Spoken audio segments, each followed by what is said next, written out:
Saudi अरब के रेगिस्तान को सैटेलाइट से जूम करने पर इस एरिया में ये ग्रीन सर्कल्स दिखाई देंगे। तब आपको ऐसे लगेगा कि रेगिस्तान में कुछ इंटरेस्टिंग होने वाला है। इस जियोग्राफी की वीडियोस में एक बार फिर आप सबको वेलकम। नाज़रीन, गोबी डेजर्ट दुनिया का सबसे तेजी से फैलने वाला रेगिस्तान है। चाइना से लेकर मंगोलिया तक फैला हुआ ये रेगिस्तान हर 6000 स्क्वायर किलोमीटर हरी भरी जमीन निगल कर अपने पीछे बंजर और रेगिस्तान छोड़ रहा है। यही वजह है कि इतने बड़े लैंड एरिया में चंद हजार लोग ही रहते हैं। और ये सिर्फ गोबी डेजर्ट ही नहीं जो तेजी से फैल रहा है, बल्कि दुनिया में मौजूद तमाम रेगिस्तान आहिस्ता आहिस्ता फैल रहे हैं। और ऐसा होने की सबसे बड़ी वजह क्लाइमेट चेंज और ग्लोबल वार्मिंग है, जिसके किसी हद तक जिम्मेदार हम सब भी हैं। दरख्तों को धड़ाधड़ काटना और इंडस्ट्रीज को लगाकर माहौल को खराब करना, ये इंसान की बनाई हुई ऐसी तबाही है जिसको डेजर्टिफिकेशन कहा जाता है। एक्सपर्ट्स का मानना है कि डेजर्टिफिकेशन इतनी तेजी से फैल रही है कि सन 2050 तक अर्थ का 25% हिस्सा बंजर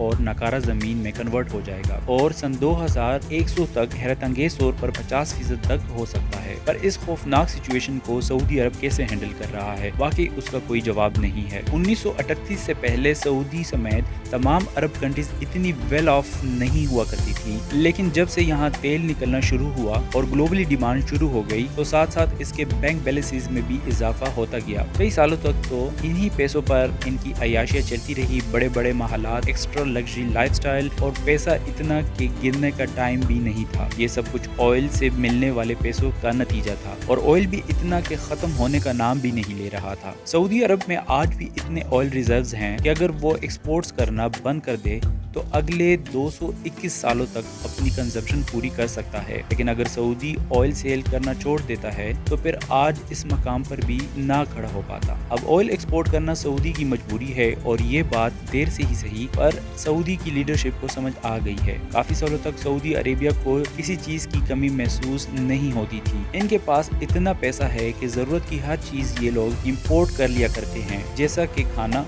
फ्रूट, वेजिटेबल्स और यहाँ तक कि पानी भी। जी हाँ, सऊदी अरब के पास ऑयल तो बहुत ज्यादा है पर पीने का पानी बिल्कुल भी नहीं है, जो कि पिछले काफी सालों से यहाँ फ्रांस, इटली, कुवैत और यूके से इंपोर्ट किया जाता है। इसकी सबसे बड़ी वजह डेजर्टिफिकेशन ही है और ये दुनिया के उन ममालिक में शुमार होता है जहाँ सबसे कम बारिश होती है। सऊदी में सालाना सिर्फ 4 इंच बारिश होती है और वो भी सिर्फ वेस्टर्न माउंटेन्स पर, जहाँ से सीधा पानी रेड सी में चला जाता है। अपने आप को ऑयल और इंपोर्टेड खानों की डिपेंडेंसी से निकालने के लिए 1970 में सऊदी अरब ने फैसला किया कि वो कुछ भी करके अपने एग्रीकल्चर सेक्टर को इम्प्रूव करेगी ताकि कंट्री के पास इतने रिजर्व्स हो कि वो अपनी खुद की जरूरियात भी पूरी कर सकें। आज अगर सैटेलाइट पर सऊदी अरब के मैप को देखा जाए तो सऊदी अरब के लाखों एकड़ बंजर रेगिस्तान को आहिस्ता आहिस्ता ग्रीन सर्कल्स में कन्वर्ट किया जा रहा है, जो कि आपको वाज़ेह नजर आएगा। ये सर्कल्स कुछ और नहीं बल्कि एग्रीकल्चर लैंड्स हैं जिसको सेंटर पिवट इरिगेशन सिस्टम के जरिए पानी दिया जा रहा है। इसमें स्पेशली डिजाइन स्प्रिंकलर्स के जरिए फार्म्स को इतना पानी दिया जाता है जितनी रिक्वायरमेंट होती है।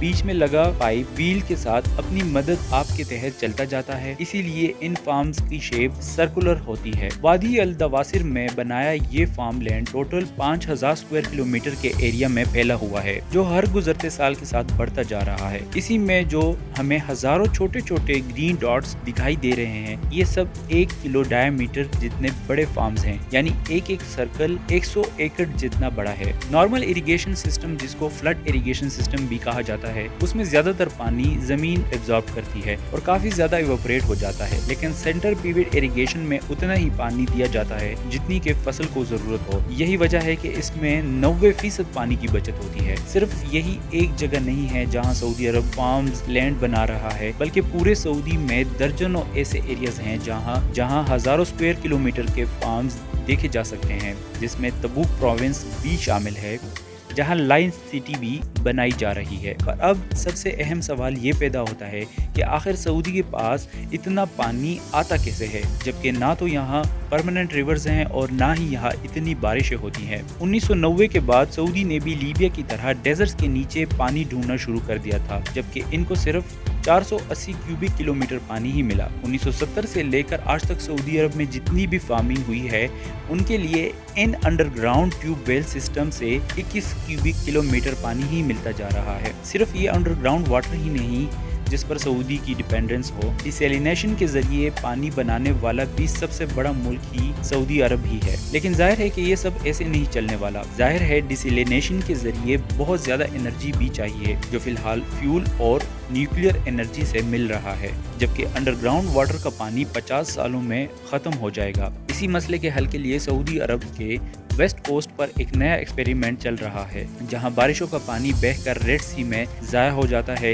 इसीलिए अलबेदा प्रोजेक्ट के नाम से एक नया एक्सपेरिमेंट किया जा रहा है, जो पहाड़ों को ब्राउन से ग्रीन में बदल रहा है, और वो भी फ्लैश फ्लड्स के जरिए। रिसेंटली बारिशों के मौसम में सोशल मीडिया पर एक वीडियो दिखाई देती है, जहां बहुत तेजी के साथ फ्लड का पानी दरिया की शक्ल में रेगिस्तान से गुजर रहा है। ये फ्लैश फ्लड्स सऊदी में 2-3 सालों में एक मरतबा आते हैं। अलबेदा प्रोजेक्ट की टीम ने कुछ एक्सपर्ट्स के साथ मिलकर इस पानी को पहाड़ों में ही ट्रैप करने का आइडिया प्रपोज किया। इस पानी को टेरेसेस और डैम वगैरह बनाकर रोका गया और इन्हीं पहाड़ों पर वेजिटेशन स्टार्ट कर ली गई। जो पानी ऐसे ही स्पीड से गिरकर पहाड़ों से होकर समंदर में चला जाता था, टेरेसेस बनवाने के बाद अब उसकी स्पीड स्लो होती जाती है और टेरेसेस में ही ज्यादातर ऑब्जर्व हो जाती है। इससे हजारों क्यूबिक किलोमीटर पानी जाया होने से बच रहा है और पहाड़ों को भी ग्रीन करता जा रहा है। इसके अलावा भी रेगिस्तान को हरा भरा करने के लिए सऊदी अरब मास लेवल पर सोलर फार्म्स और विंड फार्म्स लगा रहा है। लेकिन सोलर फार्म्स तो सूरज के जरिए इलेक्ट्रिसिटी बनाता है, इनका बारिश के साथ आखिर क्या लेना देना? क्योंकि एक्सपर्ट्स का मानना है कि डेजर्ट में सोलर फार्म्स लगाने से इलेक्ट्रिसिटी तो बनती है, लेकिन सन रेज सोलर पैनल्स के साथ रिफ्लेक्ट होकर एटमॉस्फेयर को गर्म करती है और एटमॉस्फेयर में मौजूद वाटर वेपर्स गर्माइश की वजह से ऊपर जाते हैं और ठंडी हवा से टकराने के बाद जिससे बारिश बरसाने के चांसेस बढ़ जाते हैं। इसी तरह से विंड टरबाइन भी गर्म हवा को ऊपर की तरफ फेंकती है। इस अमल से ज्यादा तो नहीं, पर सालाना 5 सेंटीमीटर बारिश की जा सकती है। जो इलाके बिल्कुल बंजर हैं, वहाँ कम से कम जंगली पौधे ही पैदा किए जा सकते हैं, जिससे डेजर्टिफिकेशन को रोका जा सकता है। अब इस बात में तो कोई शक नहीं कि सऊदी ने मुश्किल हालात में लड़कर हजारों नहीं बल्कि लाखों ग्रीन फार्म्स बनाने में कामयाब हो चुके हैं और ये फिगर्स हर साल बढ़ते जा रहे हैं। 1960 में जहां सऊदी के पास 11,400 kilo square metre fertile land था, 50 साल की मेहनत के बाद अब यहाँ 35,000 स्क्वायर किलोमीटर पर सिर्फ फार्म्स बने हुए हैं। ये एरिया इतना ही बड़ा है जितना ताइवान या बेल्जियम। आज सऊदी इतना सेल्फ सफिशिएंट हो गया है कि अब इंटरनेशनल मार्केट को भी डिफरेंट कमोडिटीज एक्सपोर्ट कर रहा है। डेजर्टिफिकेशन पर काबू पाने के लिए सन 2022 में सऊदी ने 1 करोड़ 20 लाख नए ट्रीज भी लगाए हैं, जबकि लाइन सिटी को नजर में रखते हुए सऊदी एक्सपर्ट्स का अंदाजा है कि सन 2030 तक ये ट्रीज 2,25,000 हेक्टेयर्स रेगिस्तान को ग्रीन लैंड में कन्वर्ट कर पाएंगे। उम्मीद है आज की ये वीडियो भी आप सबको पसंद आई होगी। चैनल को सब्सक्राइब और वीडियो को लाइक ज़रूर कीजिएगा।